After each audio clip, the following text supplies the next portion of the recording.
안녕하세요. 포유 환율 연구소입니다. 오늘은 공매도 관련 얘기를 하고 있습니다. 지난해 10월 이후 공매도 세력 때문에 미국 증시가 큰 폭으로 상승을 했고, 또 미국 경제가 경착륙에서 벗어날 수 있었죠. 마찬가지로 국내에서도 최근에 2차전지 관련 주식이 공매도가 일어나면서 또 2차전지 주가가 오르고 있어요. 그러니까 자산시장에서 이 공매도라 하는 제도는 굉장히 재미나는 시스템이에요. 굉장히 흥미롭기도 하고요. 그래서 오늘 이 주제를 가지고 왔는데, 국내 2차전지 관련 주식을 가지고 오늘 얘기를 하면, 7월 들어서 이제 우리 코스피, 코스닥 모두 공매도가 크게 늘었어요. 코스피 시장은 일평균이 7월 들어가지고 13일까지 평균이긴 한데, 일부 언론 보도입니다. 5,539억 원이죠, 하루에 평균. 그런데 6월에는 이게 4,353억 원밖에 안 됐으니까 약 한 27% 증가했죠.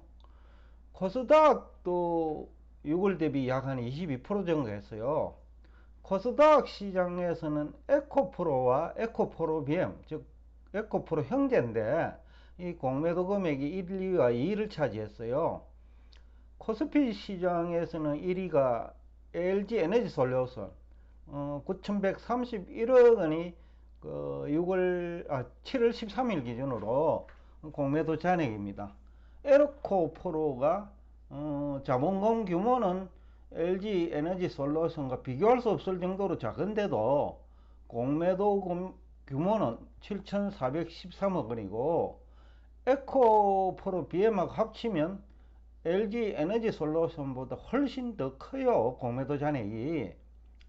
그만큼 이제 공매도 세력이 에코프로와 에코프로 BM을 좀 과하다, 주가가.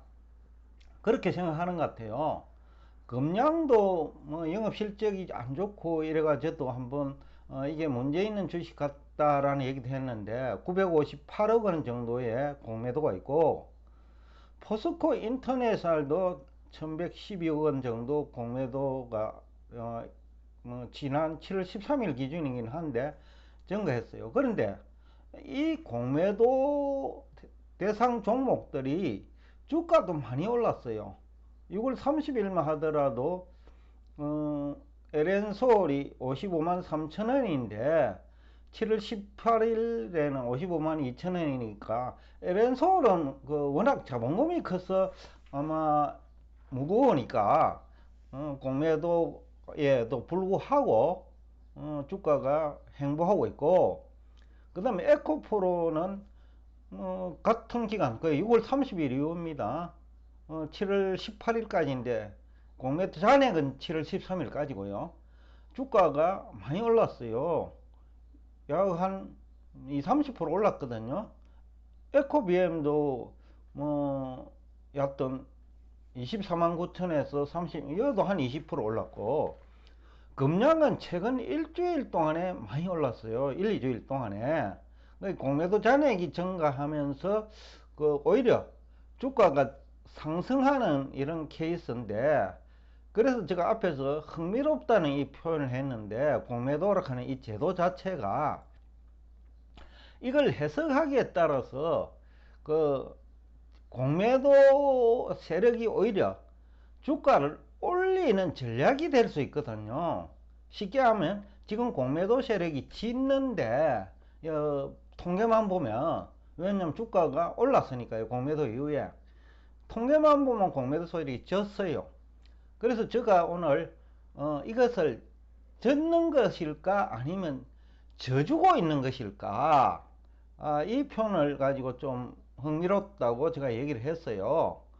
여러분도 잘 아시겠다시피 공매도는 주로 기관이 합니다. 한국은. 미국은 뭐 공매도를 일반인도 많이 하는데, 한국의 경우에는 제도상 좀 차별화가 돼서 개인이 좀 진입하기 어려워요. 기관은 쉽는데, 기간이라든지 여러 조건이 기간한테 유리하죠, 공매도는. 그러다 보니 주로 기간이 공매도를 한단 말이죠.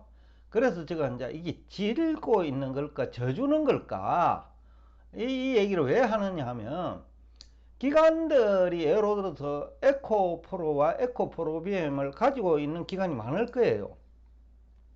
예를 들어서 에코프로비엠 주식을 500억 정도를 매수했다면, 매수 가격이 취득 가격이죠. 그러면 주가가 많이 올랐죠. 그런데 이제 청산을 해야 되는데 실적이 안 좋을 수 있어요. 그러면 기관들이 팔면 폭락할 수 있잖아요. 그래서 이제 오히려 공매도를 통해서 지어주는 거죠. 지는 방법을 택해 가지고 기존에 보유하고 있는 주식을 조금씩 팔 수 있다라는 거죠. 예를 들어 가지고 50억, 500억을 내가 가지고 있는데 50억 정도를 공매도 하는 거예요. 그러면 500억을 처분할 수 있죠. 그러면서 져주는 거죠. 그럼 주가가 오릅니다. 그러면 500억 중에서 일부를 계속 팔아 나가는 거죠. 보유하고 있는 500억을. 그러면 이제 주가는 계속 올라가겠죠. 왜? 져주는 것이니까요. 주가 오르면서 또 그거 하죠. 공매도 한 것을 청산해 버리죠. 그러면 500억이 보호를 받는 거다라는 거죠. 기존의 500억이. 그래가지고 조금씩 주가를 올리면서 파는 거죠. 해당 기업 실적이 안 좋을 때 이게 가장 효과적으로 사용할 수 있는 전략이거든요. 에코프로와 에코프로비엠 2분기 실적이 기대에 못 미친다는 얘기가 지금 많이 나오잖아요. 아직 확정치는 안 나온지는 모르지만 추정치 정도는 기대에 못 미칠 거예요. 포유환율연구소도 2분기에도 실적이 기대에 못 미칠 것이다 라는 얘기를 앞에서 했어요. 근데 그 실적이 안 좋을 때 이 주식을 많이 가지고 있는 기관들은 공매도 제도를 이용해가 주가를 올릴 수 있거든요.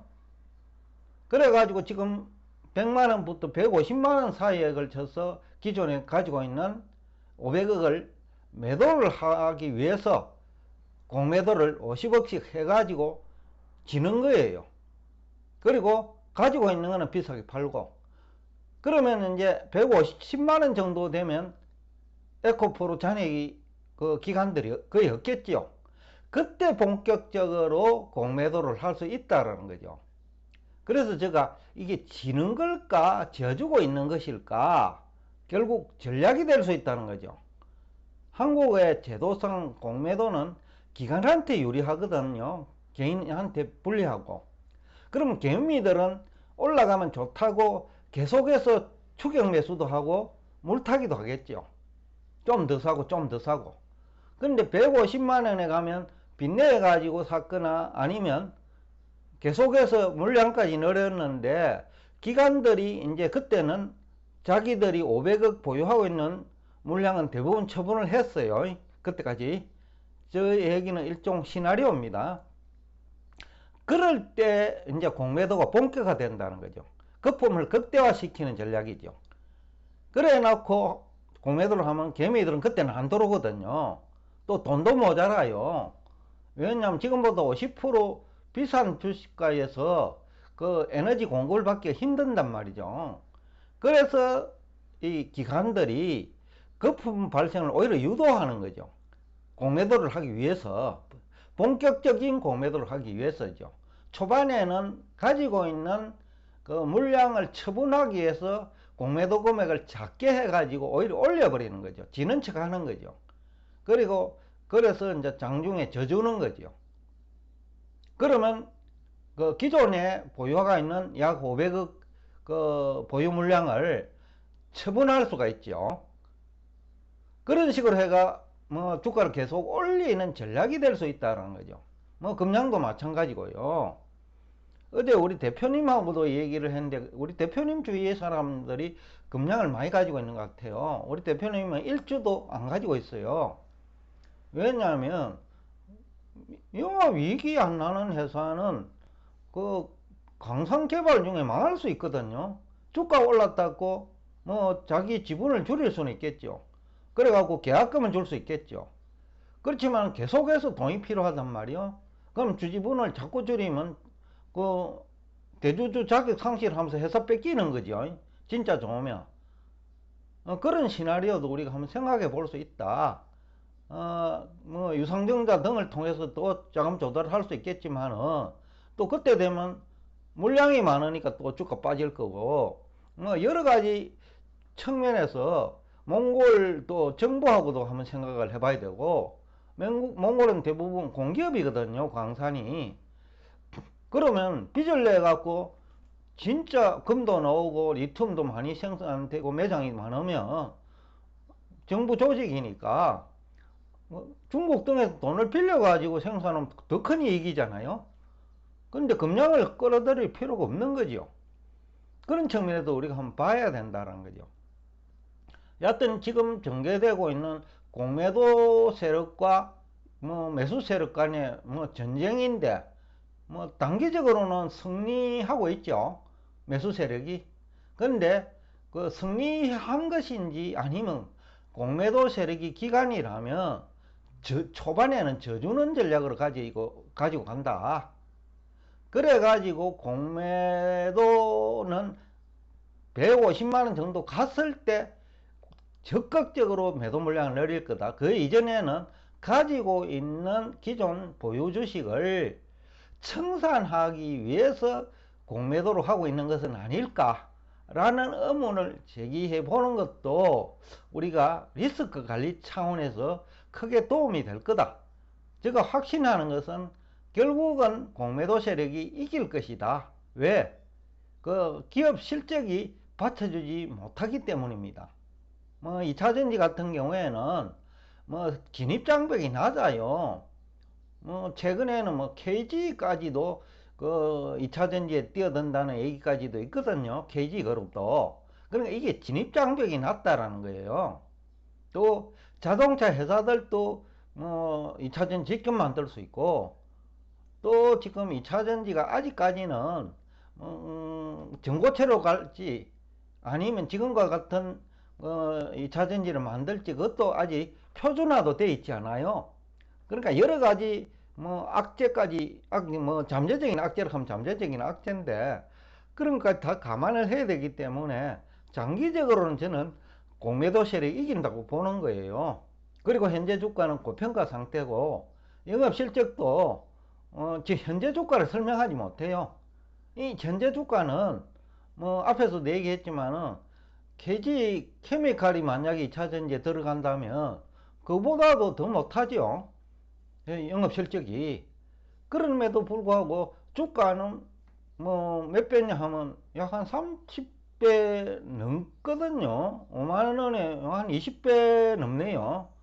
20배 이상이라는 거죠. 그러니까 이제 여러분들이 이 공매도를 일시적으로 이긴다고 해가 좋아하지 말고 또 추격 매수하지 말고 보유하고 있는 것을 기간처럼 조금씩 줄여나가는 전략이 오히려 승리하는 길이 아닐까 라는 얘기를 하면서 오늘 여러분과 대화를 여기서 끝내겠습니다. 오늘도 끝까지 경청해 주셔서 대단히 감사합니다.